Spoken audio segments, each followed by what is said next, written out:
Good morning, USA soccer fans and football fans and fans of the Antelope Football League, AFL. Bobby Cardenas coming at you from Lancaster, California. Sunday morning, the 28th, right, of September. Yep, the day after our playoff game. So I thought I'd do a post about refereeing. I haven't done one in quite a while.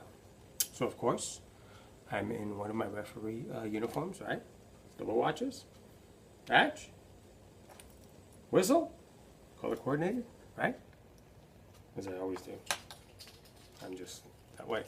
Spare whistle in the right pocket. Caution. Head. Wallet inside. Okay. I want to touch a little bit about cautions and send-offs.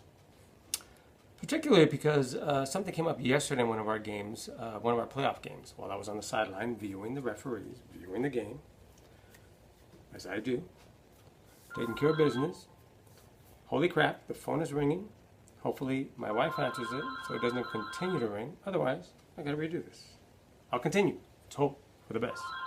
So, on the sidelines yesterday, a play occurred, actually a spectator commented about a play that had just occurred on the field. Hello. Please leave a message. My wife didn't answer that, but it's going to record. Hopefully, it doesn't interrupt us again. There it goes. Finished. Okay, so the spectator screamed for a card. It should be a yellow card, red card, whatever he yelled, okay? There goes my clock. So everything is interrupting this post. But as a professional, I continue. I hear a dog barking in the backyard. That's probably one of my kids' dogs. Okay. So, cautions or send-offs. Yellow cards, red cards. We're all human beings, right? We all make mistakes. We all try our best. That includes a referee on the field in charge of a match. There are a lot of things to consider when producing a caution to a player or a send-off to a player. A lot to consider. What we really try to do is avoid having to do either.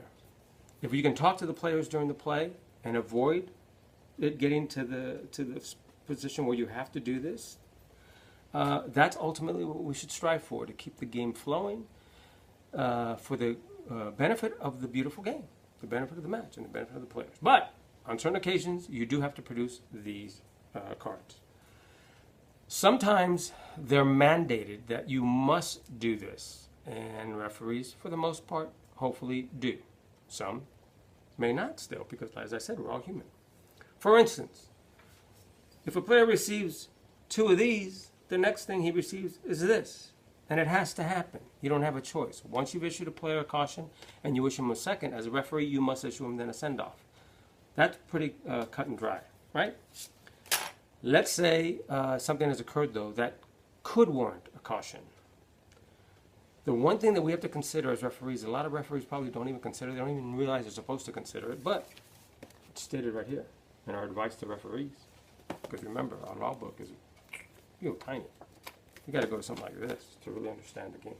Anyway, referees have to take into consideration, or should, whether the issuance of a caution benefits the game. In other words, if it's for the benefit of the match in general, in that it lets players on both sides of the field know that something has occurred that you feel needs to be dealt with,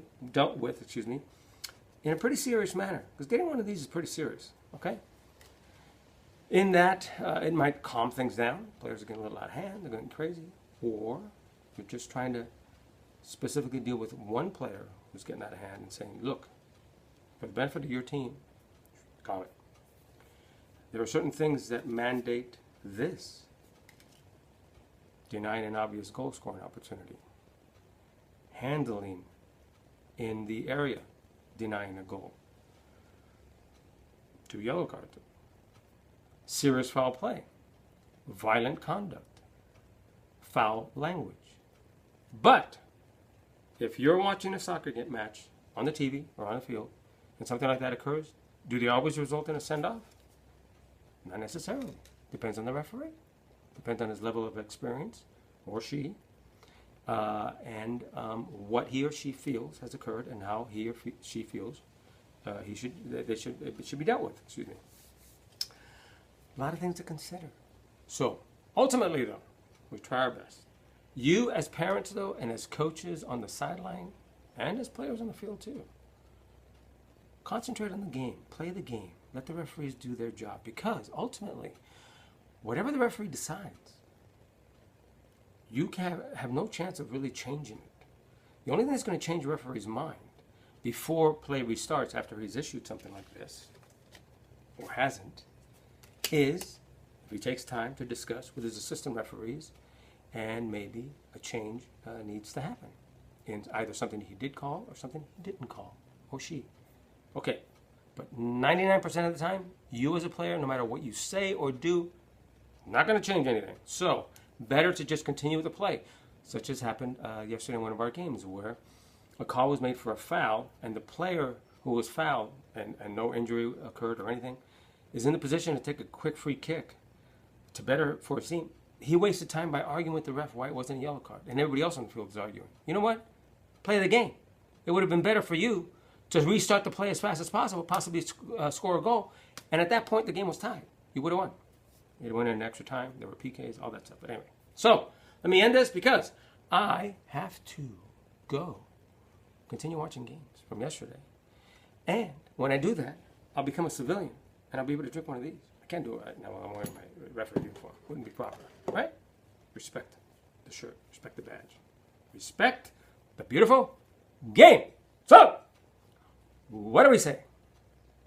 I need help me now. What's this whole post? What is wrong with you?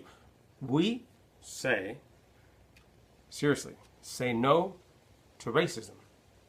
And